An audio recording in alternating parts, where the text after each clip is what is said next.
Hello and welcome to this second exploring session looking at Respublica, almost certainly by Nicholas Udall, though the range and extent of his works are to be contested and discussed at great length somewhere else. We don't really care. It is a play that we have done the first two acts of. Today we're going to do Acts 3 and 4, which effectively function as one unit of action within the drama. It's a reasonable précis of where we are. Of course, you can go back to video 1 and find out where we are by clicking on the link that may hopefully be appearing in the corner, or it's in the show notes. The story so far is, broadly speaking, the vices have infiltrated the levers of government.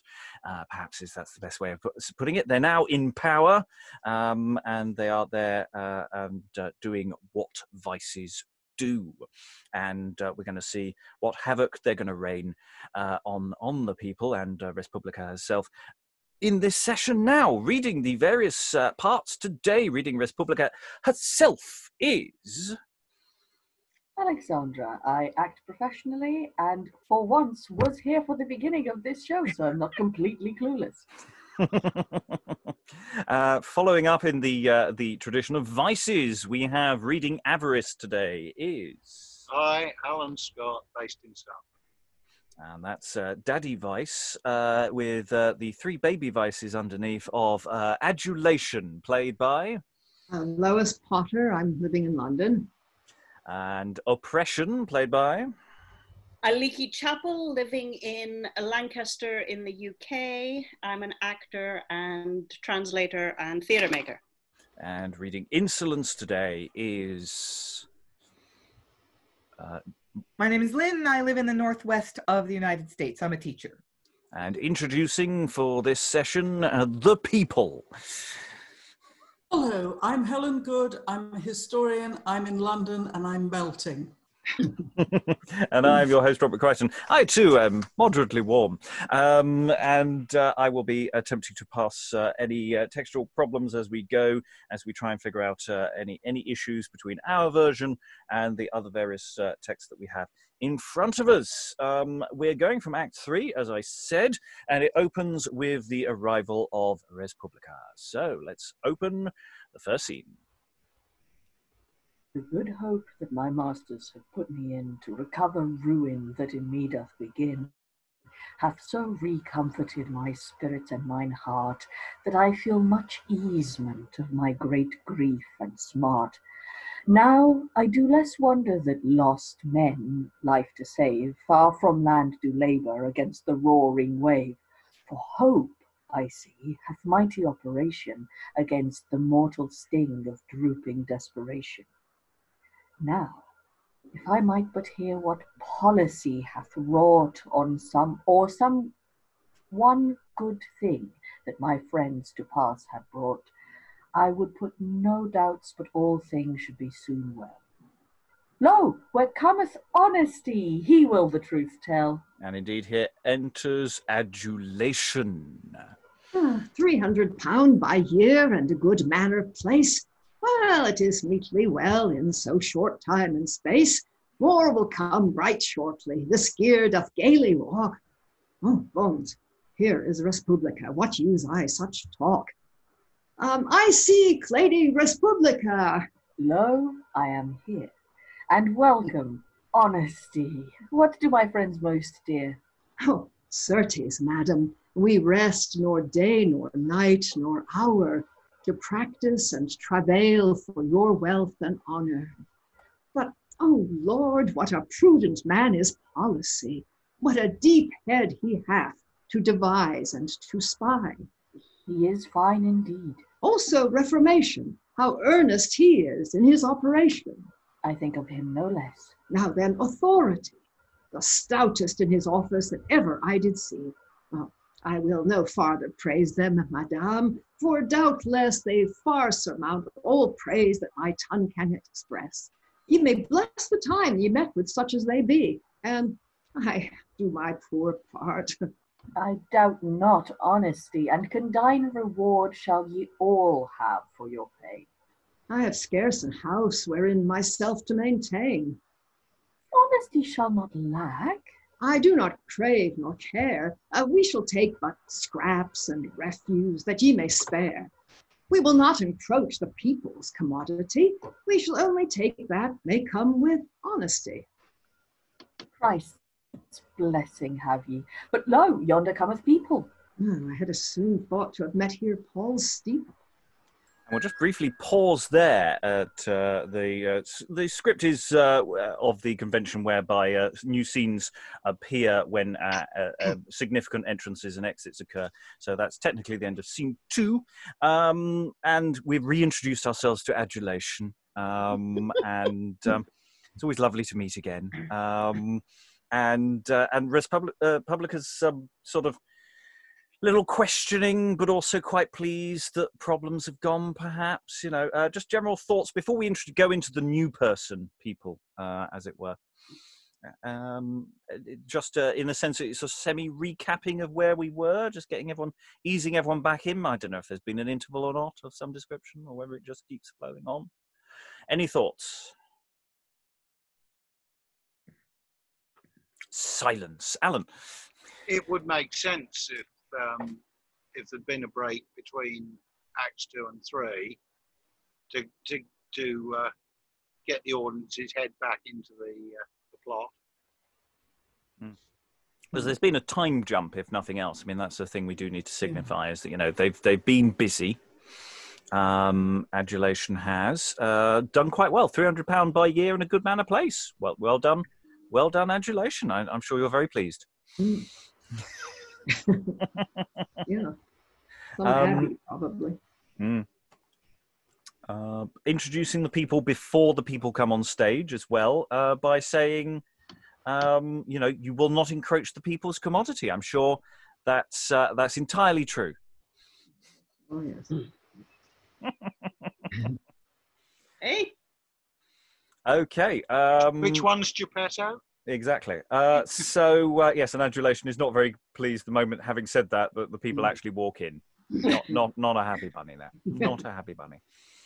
Okay. Good luck, the people. I thought I'd just give you a little set up there to get ready for the entrance of the people, and let's see how this interjection goes. So enter the people. Where's rice pudding cake? I pray she be in heel.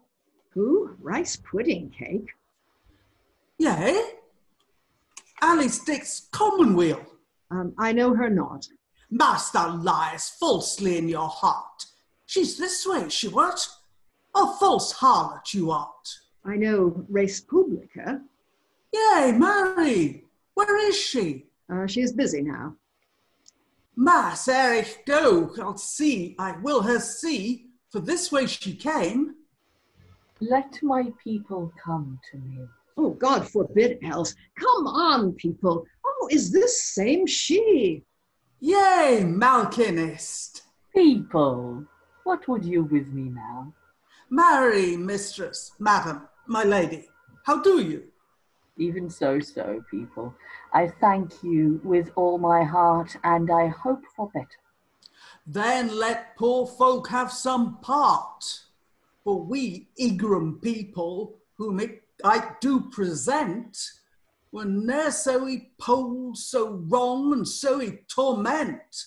Lord Jesus Christ, when he was pounced and pilot, was ne'er so trounced as we have been of years late. How so? Who hath wrought to you such extremity? Nay, to tell how so passeth our captivity. It passeth any man's imagination. You say sooth, it passes any man's madge mason. For we think you love as well as e'er ye did. My love towards you, my people, cannot be hid. And we think you would, we silly poor folk did well. And better than e'er you did, if how I could tell. But we think you would, we silly poor folk should thrive. Yea, doubtless, as any like creature alive. What need ye of her good will towards you to doubt? Peace thou, with Zorro, let me tell my tale out. Say on, my good people, let me hear your mind. Pumfair, we ignorant people be not so blind, but we perceive there falleth of corn and cattle, wool, sheep, wood, tin, lead, tin, iron, and other metal, of all things enough for good and bad, and as commodity ends for us as e'er we had. And yet the price of everything is so dear, as though the ground did bring forth no such nowhere. Indeed, I have enough if it be well ordered, but few folk the better if I be misordered. Nay, now you say sooth. E'en this same way goeth the hair, ill ordering 'tis hath made both you and we threadbare. What naughty folks were they? Can you their names read? Yea, that I scan, a whole mess of 'em for a need. There is first and foremost flattery, ill of thee, a slipper sugared mouth hawk-cop as can be. He fleereth on you and beareth us fair in hand, and therewhile robbeth both you and we of our land. Then cometh the sour, rough, crabbed child oppression. He tumbleth whom a lust out of possession. Then there is a third. I cannot remember his name. What call ye this same fellow? God give them a shame, that be still climbing up aloft for predominance, and cannot be content with their state. Insolence? Yea, this same is he, Zorilus. Nay, Insolence. Well, he'll roil all the roost alone, I heard it said, or else make the best of them aghast and afraid.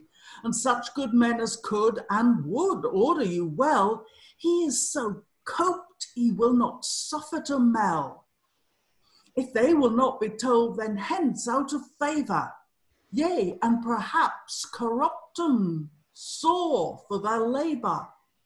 Yea, he and t'other twain work all after the vice of forgetting name, t'other is covetise. This hungry hawk-cop has such a polycat wit that he teacheth them to rake and scrape up each wit. And so these four, but it shall never come out for me. Folk think we'll never cease to spoil both you and me. For sometimes they face us and calls us peace and knaves, and sweareth God bones they will make us all slaves. Therefore was desirance your ladydom to see and to give you warning. Hear ye this honesty? Well, and God amend all, and I be so good a clerk. Hear ye this honesty? Though tinkers should lack work. I am put in comfort, all shall shortly amend. It is in good way already, else God defend. Lo, people, hear'st thou this? Be of good cheer. Yea, I hear his fair words, but what be'th we the near? People, understand ye that this is honesty. Where I be trow, mass, I've seen some as smooth as he. Have be a trial be found false flatterers to be. I take this man for no such. This is honesty. A gay smoked smirking hawk-cop 'tis, so must I thee. Well, credit my words, people. This is honesty. When I find it, I'll believe it. 'Tis honesty. I scry him mercy then. He and authority, joining with policy and reformation, travail to restore the old wealth to this nation. Whoa! Then she'll wot all within 2 years as plenty, as 'twas any time within these years twice 20. But how may we know and see the thing is true? Ye shall prove at length by the effect that shall ensue. Nay, we shall always be served but with shales, then shall believe e'en still that vain words be but tales. The thing already to such forwardness is brought, that much to your benefit is already wrought. Yea, what any good act have ye already done? It is but young days yet, things are but now begun. The fruit of our doings cannot so soon appear. But people, ye shall feel it within 7 year.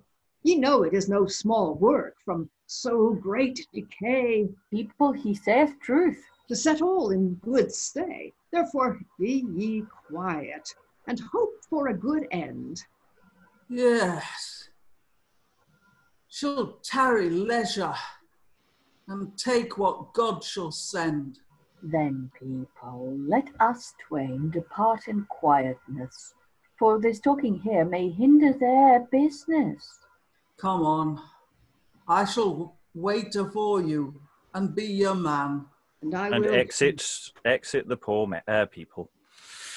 And I will to my fellows as fast as I can. Be they gone, farewell they, God send them both the pip. But in faith, people, I will have you on the hip. I will be even with you for your broad carping. Ah, ye peasant wretch, on us four to be harping. And yet must we our matters handle discreetly, or else I fear it will end not very sweetly. But now I would avarice, or else insolence or oppression were here, rather than sixpence.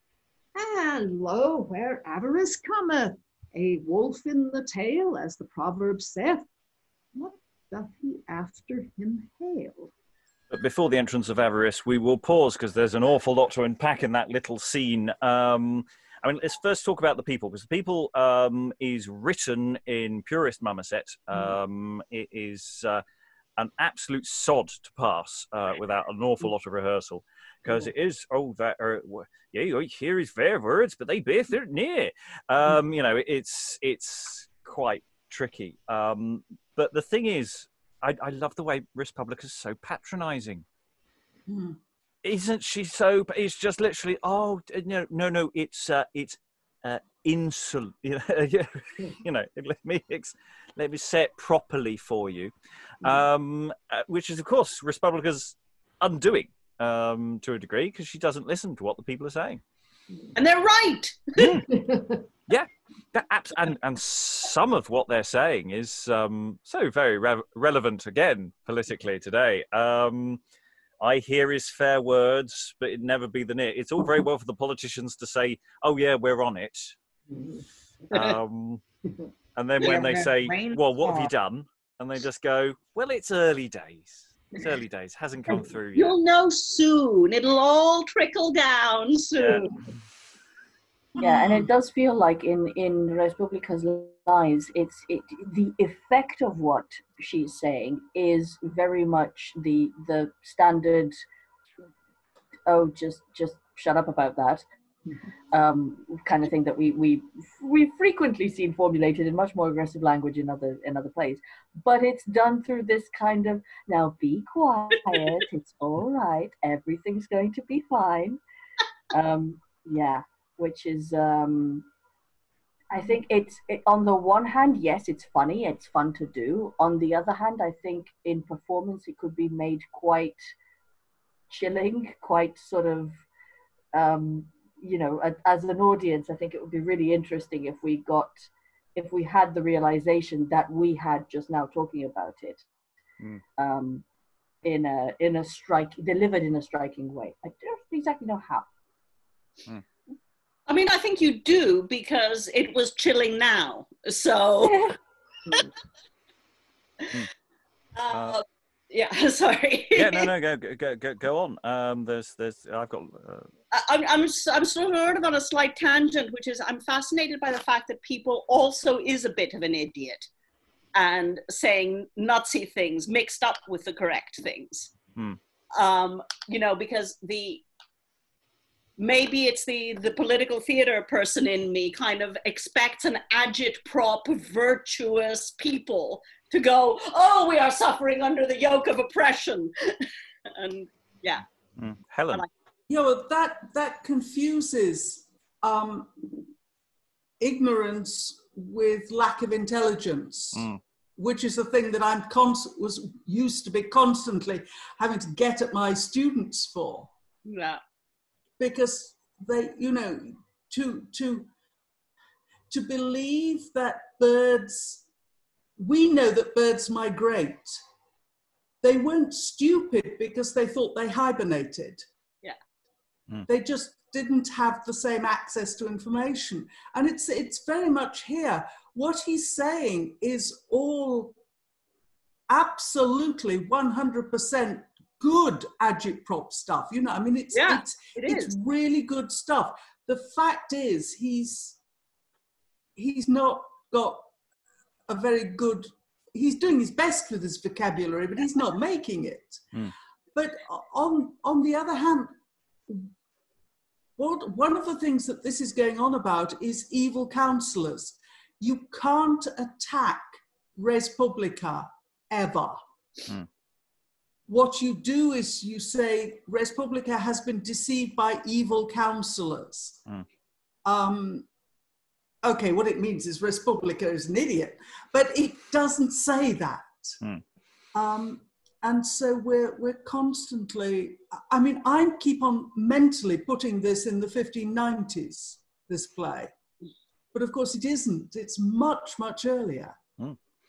And it's interesting also, there's a lot of, again, we were talking about physicality and the room for play, because of course, what is Adulation doing? Adulation is practically rugby tackling people when they first comes in, because he's clearly keeping the people as far away from Respublica, you know, blocking. No one here at all. And only brings them forward, and Respublica is constantly going, you know, are you listening honestly to what the people are saying? Because this is really bad. You're taking notes, aren't you? Yes, lots of notes are being taken. So even though actually after a point Adulation stops speaking for quite a chunk, their presence is really important, and what is happening in terms of stage dynamics is still there, and that's, like, you know, to flag up for future things. Yeah. Other thoughts? Well, one of the things, just that because of the way this particular allegory works, people is just one character, whereas the forces of evil in government, there are 4 of them plus Respublica. So it's, you know, he's clearly outnumbered, even though in reality there's an awful lot more of him than of them. He is the 99%.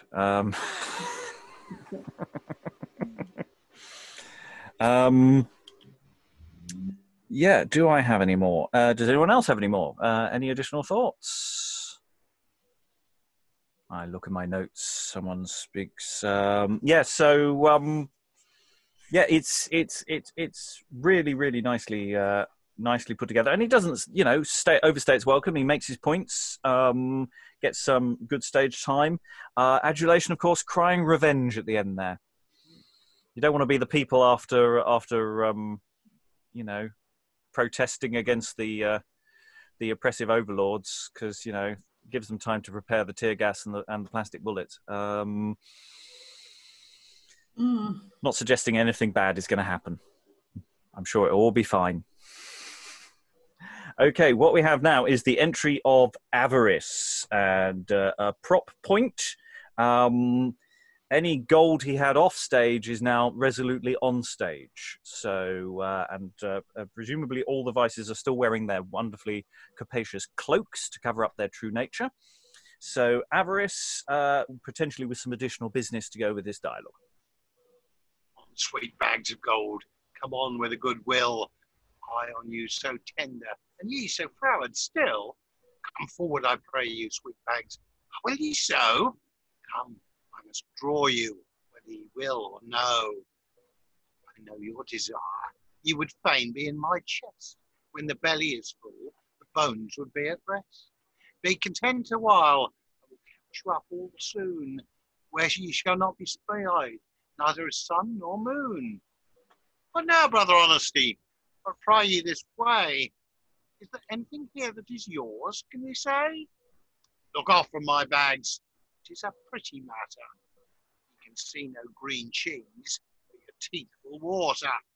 Nomine Patris, hast thou got all this since? I thinkest thou I've sat idle since I went hence? Nay, I've filled my little purses too, each one. Hast thou so indeed? Thou art a fellow alone. With old Angelo's and Edward's, I think I have. Forth. How say ye, sir? Leap out, ye little knave. How think you by this bunting? Is he full or no? And his fellows all, does not their skin stretch for woe? These little buttons, no bigger than 2 nuts, have they not paid guns and filled well past their guts? Oh, but look, who cometh yonder, puffing and tuffing? Come the devil, in love staring and snuffing. And indeed, here enters Oppression. In all my whole life, was I never wearier? Come near, on God's half. The more knaves, the merrier. Or have you lost your breath? In some coffer diving? Shouldering among them for a piece of a living. And what, are you now in any good hope to thrive? Faith, if I lost, I may wear mitres 4 or 5. I have so many half-bishoprics at least. Ah, by the arms of Calais, then am I a very beast. Why, what hast thou gotten to thy share in this space? £300 by the year and 1 manor place. Oh, the passion of God! £300 and no more? It's not that fair for him that had nothing before. £300 by years? Call thee honesty? Call thee a knave, thou shamest our fraternity. £300? Some man had been in thy room. £1,000 a year ere this time might have come. £300 a year? Against our next meeting. Get more. I shall give you a homely greeting. He here hath flitched the bishoprics already. Yea, I can him thank.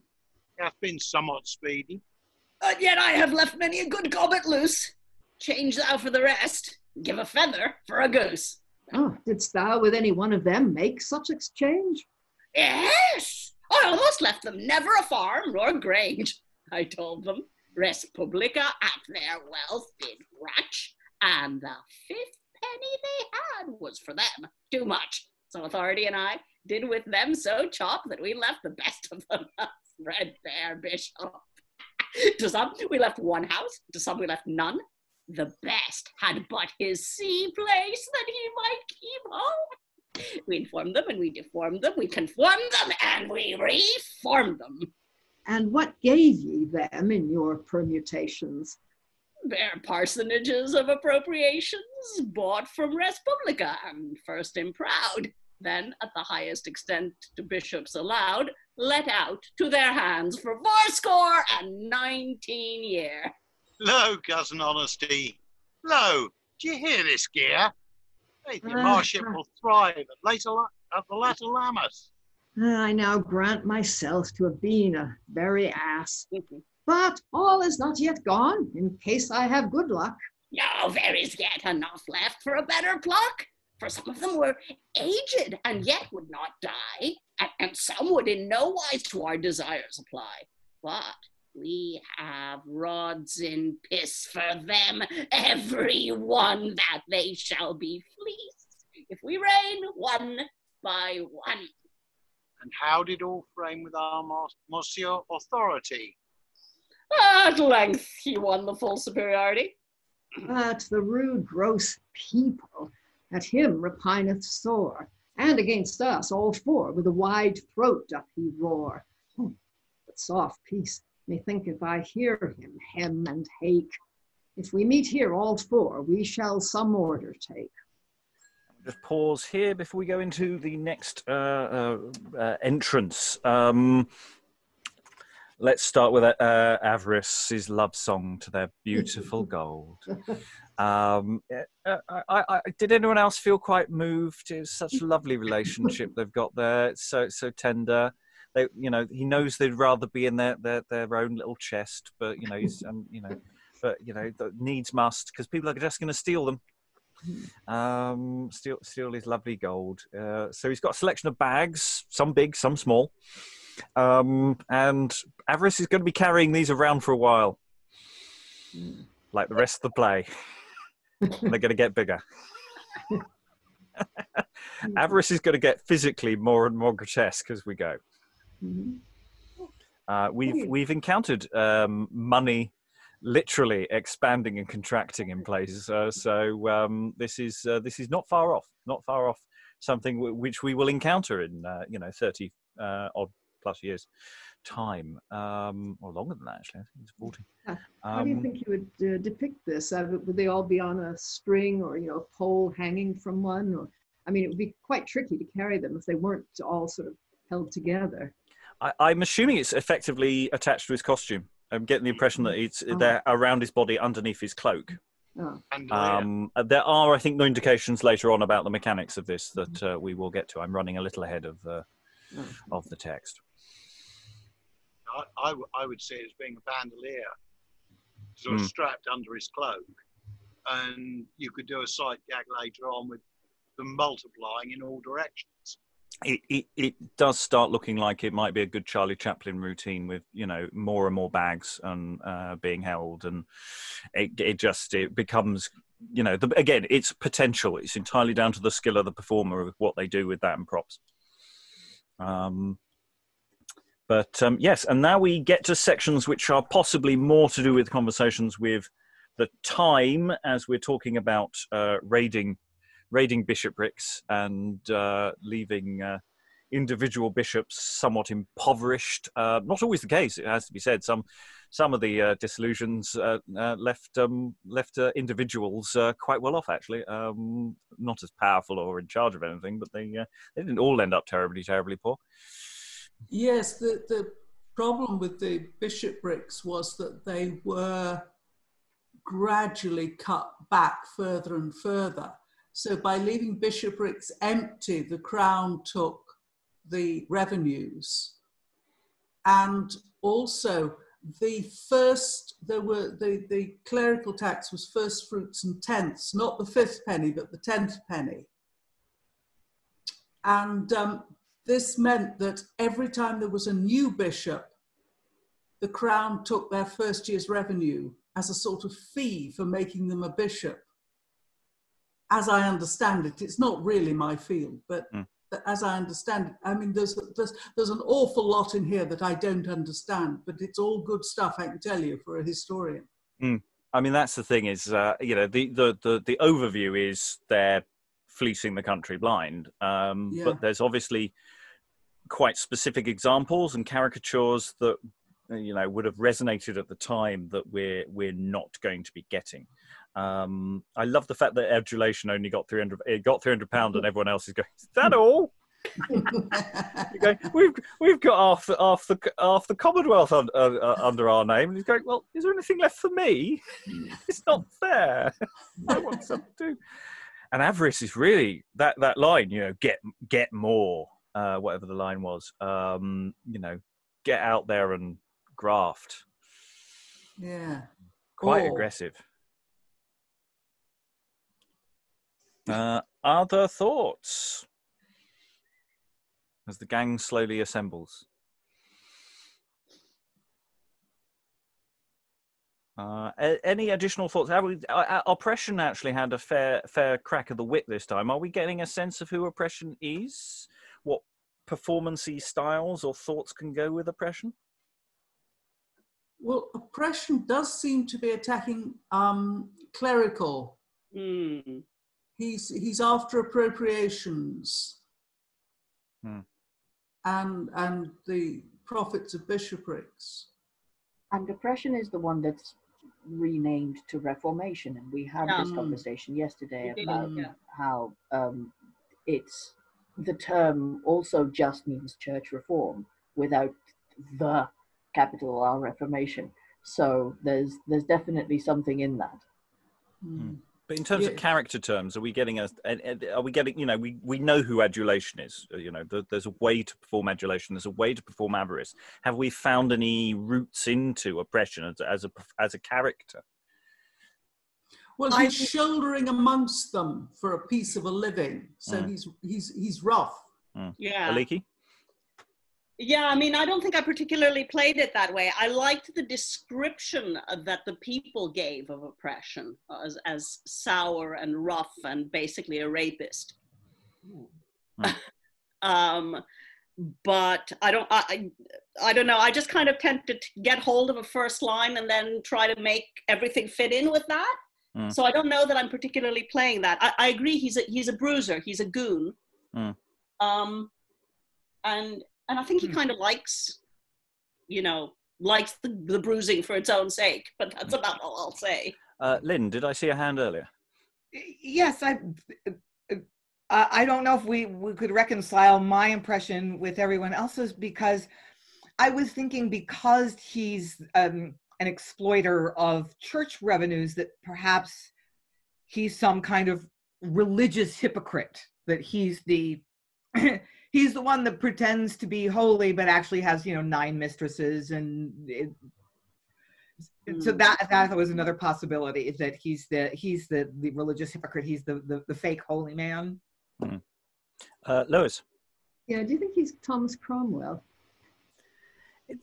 We've got quite a span since Cromwell. I mean, so it might be because you know, obviously his reputation lives on. I don't know if it's literally that. I have got some additional research material I can look into for next time to maybe link in, see if anyone has come up with a closer match or thoughts on that. Sorry, I leapt in very quickly on that, Lois. Did you have any more? Not really. I mean, just think the Cromwell of the Holbein portrait, obviously not the Cromwell of Hilary Mantel, but although, in fact, especially in the 3rd volume, she is pretty close to this too. I mean, I don't know if, I mean, he wouldn't fit adulation at all, but he might fit insolence. But no, I would have thought oppression is what he stood for. I mean, of course, it's true, you could say, I don't know, maybe some of the other figures, but nobody else really, as far as I know, is associated so completely with, you know, the heavy hand of the Reformation. Alan? I'm not sure that Udall would have specifically thought in terms of Cromwell, because he was one of Cromwell's protégés. But then, yeah, there is always that slight question about what the text is doing politically, because is it deliberately provoking the Queen's principles or trying to suggest attack? Doesn't mean he's not critical of what Cromwell would have been doing. There are lots of questions about precisely how this text functions within a household, and how far it's going to push that with his views, or what that might be receptive to the Queen. How far can he push it? He might be pushing a Cromwell button because it's easy.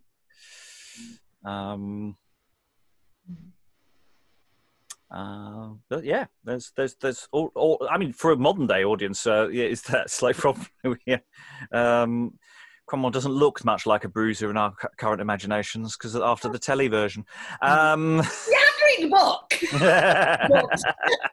in terms of what he looks like, you don't see him as a bruiser because of how he was cast. Well, I wouldn't have cast him that way. But no. Anyway, Helen. I think, in fact, I don't know the Edwardian Privy Council very well, except sort of on the whole, but they were the people who really stripped the church. I mean, Cromwell stripped the great abbeys and the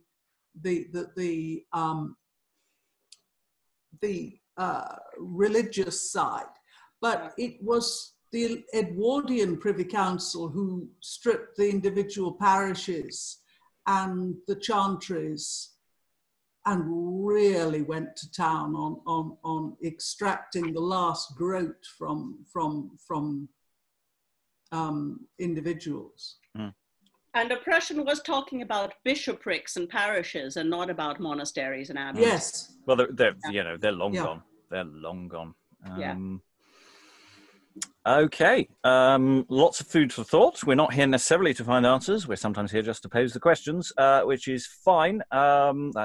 That's the second stage, people. That's the second stage. I'm just here to say the words. I'm just here to say the words.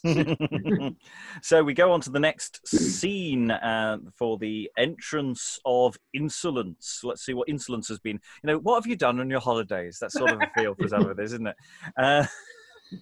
So enter Insolence. You're muted at the moment, Insolence. Wrong of me. What, mine old friends, all three, by my truth, sirs, well found. Faith, sir, most heartily. Most heartily welcome unto this ground. Bones, what have we here? Ah, Bags of money, I trow. have we? Hey, I have. And for you, that's what I know. No, sir.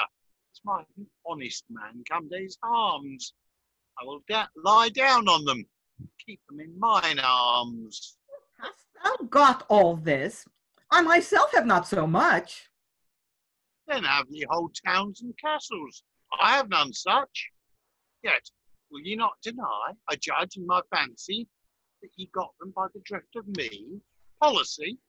I confess that. All my lands are scarce so much worth. They were less when I, policy, first set you forth. He hath purses with gold. Would I had so many? It were pity that such a goose should have him. Your good marship appointed me to crumbs and scraps, but policy will live by his neighbours, perhaps. Thus, I see, you would poll me, and ye wist how. Therefore, I will go forward it. I make God a vow. I will make it sure under 9 doors and 9 locks. And who but looketh that way shall sit in 9 stocks. Nay, first declare to us how thou didst all this get. For your learning, I will you a spectacle set. But first get ye from me, stand a good way hence. This shall not lie within your reach by your license. Nay, yet further, lest ye take my bags for bloodings, for such hungry dogs will slab up sluttish puddings. Is it well now? Yea, now hardly stand there still, and the names of my bags to you declare I will. First and foremost, this bag is my very clear gain of leases encroached and forthwith sold again. This bag is mine interest of this year's usury, and this at a matters bolstered up with perjury. This is bribes above my stipend in office. This fifth I have by the selling of benefices. This is my rents that my clerks the yearly render me, to be and continue in office under me. This same I got by sectorship of my mother. Fetches on her, old witch, for such another. This bag have I kept of other sectorships whole, which the mad knives was scattered by penny dole. This is of church goods, scraped up without a law, for which was as quick scambling as ever I saw. Their plate, their jewels, and coats we made them louts, stopping people's barking with linen rags and clouts. They had the altar cloths, the olds, the amices, the cinders in which they wrapped their chalices. This 9th hath beguiled the king of his custom. This 10th of selling counterfeit wares hath done. Now this 11th is of tallow, butter, and cheese, corn, broadcloth, leather, by stealth sent beyond seas. This 12th is of grain, bell metal, tin, and lead, conveyed out by creeks when Respublica was in bed. This 13th I filled through facing out of doors, both from land and goods by pretence of the laws.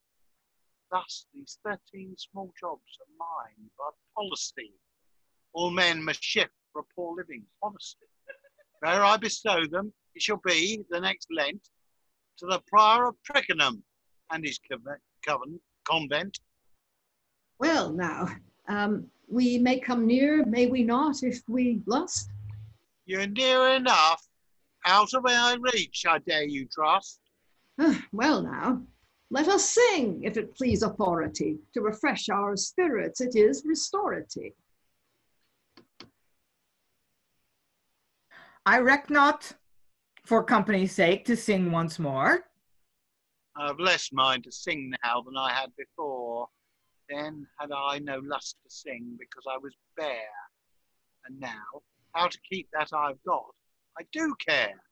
Solace we must needs have when that we are weary. Prolongeth life of man to be merry. And ye sing so much honesty without fail. Christ and you at length, I fear, will make a battle. To go to, sing on, there be no remedy. And ye look at my bags, ye mar my melody. And the words that all early modern scholars are most terrified of, they sing, hey nonny nonny, ho for money. Just briefly pause there. Not the first time we've seen hey nonny nonny, and not the last. It turns up in Hayward as well. A very, very popular chorus nonsense sound thing. Yeah, we get onto it's immediately they leap onto the money business, isn't it? They just go for it, how much money you have, and it's a measure. Wait, no. You buggers.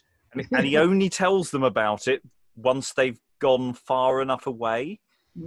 And it's 13 bags, so this is a real weight back problem for whoever's playing Avarice.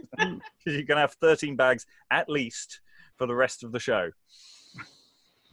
Well, they don't all have to be heavy. Oh no, I mean I'm sure they can be, but even so, bulk, and presumably they get bigger as the show goes on as well. So fuller. Alexandra. Yeah, I was just adding to they don't have to be heavy. You can make them in such a way that they're filled with sponge or something. Yeah. And then that gave me the idea that this visual of Avarice being quite a lean, not just as a lean person, but in the way that the costume is constructed. It's a very assembled shape.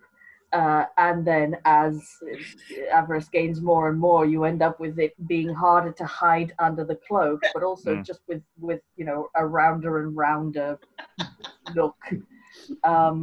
And yeah, sponge actually would be one way of achieving that live, of achieving the increasing live, because you just tie everything up somehow, and the moment you release it, the sponge or whatever it is will fill with air and just so yeah, just giving you that for free. Yeah, he's I love the fact that Avarice only does hard cash. He doesn't do. Everyone else is obsessed with land. He's only interested if he can't scratch a window with it, he's not interested. So Alan next, then Helen. I was just thinking we were discussing this with a play the other day. I can't remember which one it was now. The idea of effectively a trailing hosepipe behind the character with the money, and you could actually do it with the bags of balloons and an airline.